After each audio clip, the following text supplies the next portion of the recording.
Happy New Year! In case you're not watching this on New Year, happy birthday if it's your birthday today. If it's not, come back when it's your birthday. Anyway, in this video I will bring you my top 10 favorite indie games of the year that were released on the PC, and 10 indie games that you should keep an eye on for next year / this year, depending on when you're watching it. Maybe even previous year if you are. Anyway, so this top 10 is the indie games I thought were the best, and of course I haven't played all the indie games that were released this year. There is a few big titles I haven't played, like Natural Selection 2 and Mark of the Ninja, which I heard should be really good games, but I cannot give you my opinion on them. If you disagree with this countdown or just feel like sharing your opinion, please feel free to post your favorite indie games of 2012 in the comment section, or maybe even as a video response.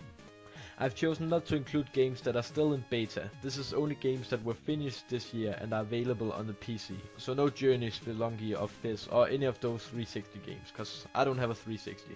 I have an Xbox, the good old one. Many of the games are also available on other consoles, but you can check that out for yourself. I will put a link to every game in the description, where you can see more info about the game and the prices, etc. Most of the games can be purchased on Steam. All of them are really cheap and I recommend all of them. If you hurry up, you can get them with a good discount price on the Steam holiday sale. So without further ado, let's begin the top 10. On the 10th place we have Unmechanical. This is a puzzle adventure, and I included this game because of the good simple gameplay combined with the fun tricky puzzles and the beautiful mysterious surroundings. I have a full review of this game if you are interested in watching that. I will put annotations to all the videos. Moving on to number 9, we have McPixel.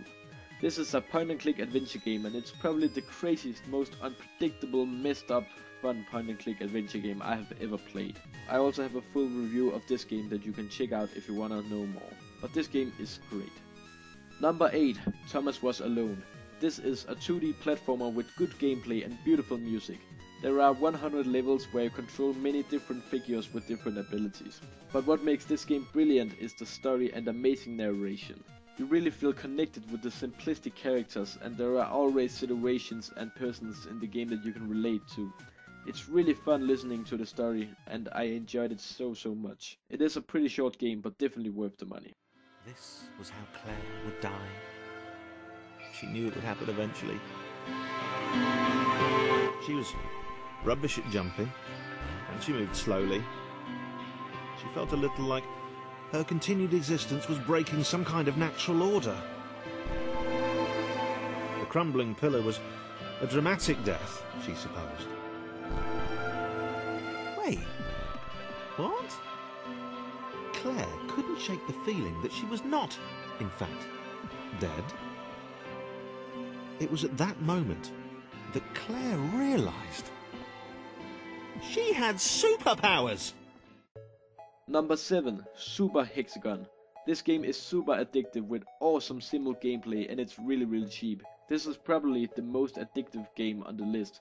It is so addictive and yet so simple. All you do is you move this triangle and avoid the things coming at you. This game is really challenging. You have to move super fast, and if you just blink you might open your eyes to see that you are dead. I got a gameplay video coming up soon with me playing it that I will link to if it is up at the time you're watching this. Moving on to the 6th place, Dust Force. This game has amazing graphics, awesome music, great gameplay and great level design. It is damn challenging. The way you progress throughout the game is by perfecting levels, which I'm not a big fan of, but this game is really good. You have to have a lot of patience, and you have to like a challenge to like this game. If you wanna know more about this game, check out the review that I did. And as with all the other annotations, don't worry, it will open in a new window, so you can go ahead and click it. Number 5, Vessel. This is an action puzzle platformer with beautiful graphics, great level design and very unique puzzles. It has amazing gameplay and a great original story, and probably the biggest part of the game, amazing liquid simulation. The puzzles are pretty challenging, but they are also really satisfying to solve. I also did a review of this game that you can check out if you want to. Number 4 on the list is Tiny and Big Brain Pass Leftovers. This is a platformer with a straight up ridiculous story. You play as this nerdy guy called Tiny, and we chase our nemesis Big to get our underpants back that we got from our grandpa. The game has a good sense of humor that I think everybody can enjoy. The game has unique, beautiful cartoon-like graphics, and I like this a lot. It also has an amazing soundtrack starring music from many different indie bands, and I really like this because you discover new, fairly unknown bands. The gameplay is probably the best part of the game though. You have rockets, you have laser, and you have a rope. And with these tools you can shape the world pretty much as you want to. Nearly everything in the game is destructible, and the game has amazing real-life physics. It is so fun just to fool around in this world and cutting and slicing and using rockets, but it's also really great solving puzzles with. The game is pretty short, but it is pretty damn great. If you want to see a full review of the game to know more about it, check it out. I did one. Just click the annotation. Now, before we move on to the top 3 best indie games that came out in 2012 for the PC, I want to take a little break just to make it a bit more exciting. But this is an exciting break because here are 10 indie games that you should look out for in 2013. This is not a top 10 in any particular order. I am looking forward to all these games. It is not guaranteed that they will come out in 2013 because most of them don't have a release date. But I will put links to all of the games in the description and you can follow their development as well. The first game on the list is Spy Party. This is a 2-player online game where one player controls a spy at a high-class party, trying to accomplish certain objectives without giving himself away. The second player controls the sniper that looks through the window and have to determine which of the partygoers is the human-controlled player and then shoot him. I'm really looking forward to this game. I don't think we have enough online multiplayer games and it looks really great and original and so much fun. If you pay, you can get access to an early beta of the game. The next game on the list, The Witness. This is an upcoming 3D puzzle by Jonathan Blow. Jonathan is the creator of Braid, which is a freaking amazing indie game, and therefore this game is also very anticipated. There's not much information about this game yet, but it is a first-person game and it's on this mysterious island, and I am looking forward to it as well. Next game on the list, BitTrip presents Runner 2 Future Legend of Rhythm Alien. That is a pretty crappy title, but it is the sequel to BitTrip Runner, which is probably the best game in the BitTrip series, at least in my opinion. The game is set to release on March 1st, and I will definitely be buying it because I love BitTrip Runner, and the new one seems to be improved a lot. Next game on the list, Don't Starve. This game looks amazing. It is a survival game with no instructions, no help. You just start with nothing and craft, hunt, farm and fight to survive. I really love the graphics with the great unique mixture of 2D and 3D. I think it looks really great. There is a playable beta that you can access if you pre-purchase it on Steam. I haven't played it myself, but I have seen other people play it. It looks so much fun. But I will probably wait until late March where the finished game is set to release. Next game on the list, Mutagenics. This is a game I'm looking very much forward to because it is created by Team Meat, the creator of Super Meat Boy, which is probably my favorite game of all time. I don't know much about the game, no one knows, but they have posted a lot of teaser pictures and one of the soundtracks is also out. I think the game looks pretty promising and I have high expectations to the game. Another game I'm looking forward to that is also created by Team Meat is Super Meat Boy the game. This is a remake of Super Meat Boy for iOS.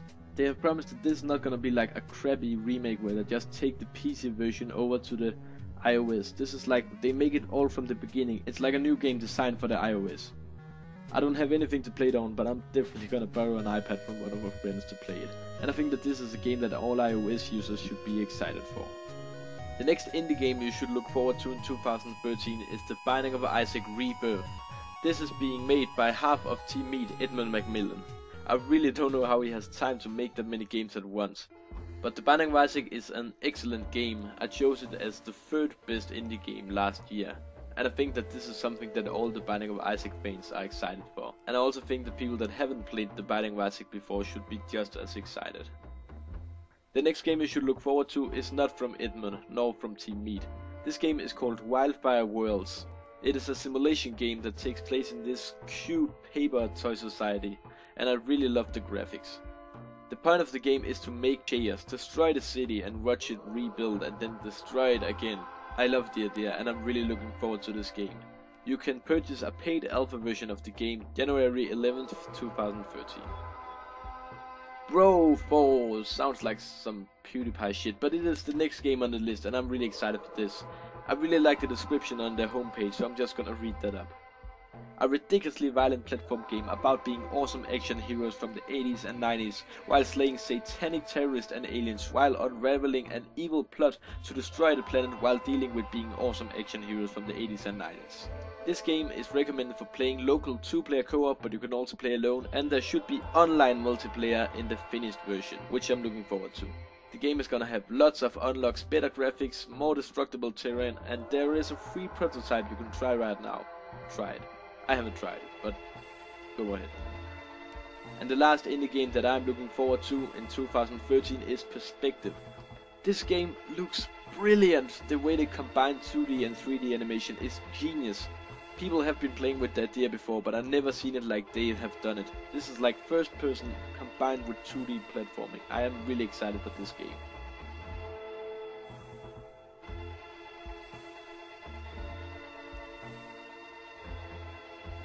Anyway, back to the top 10, and now it's time for the top 3 best indie games of 2012. The third best indie game of 2012 is Lone Survivor. This is a psychological survival game. It is super scary, but without pop-ups or realistic graphics. It's just this amazing mysterious atmosphere that makes it so scary. Throughout the game you will experience reality, but you will also have to deal with the player's imagination. And this makes the game really interesting because you never know what's going to happen next. The graphics is really great retro style and I like that a lot, and the game has really great sound and a good story. The game has 2 different paths depending on what you do during the game. This is, in my opinion, the best horror indie game this year. I have a let's play of the game coming very soon, and if it is up at the time that you're watching this, I'm gonna put an annotation to the first video if you wanna see me walk through the whole game blindly. I guarantee it's gonna be really scary and very entertaining. Anyway, the second best indie game for the PC in 2012 is Hotline Miami. This was a game that I avoided for a long time simply because I thought it looked like a pretty ordinary top-down shooter, but after countless very positive reviews I had to check it out, and I'm so glad that I did. This brutal masterpiece is filled with bloody satisfying action and will keep you wanting more. Everything in this game happens so fast, you can die in a split second and will always feel the adrenaline rushing through your body when on a mission. The gameplay is intense and you feel like a true ninja when you cleverly outsmart the enemies or simply kill them with your quick reflexes. The game has a pretty open but very good story, and I love the colorful graphics.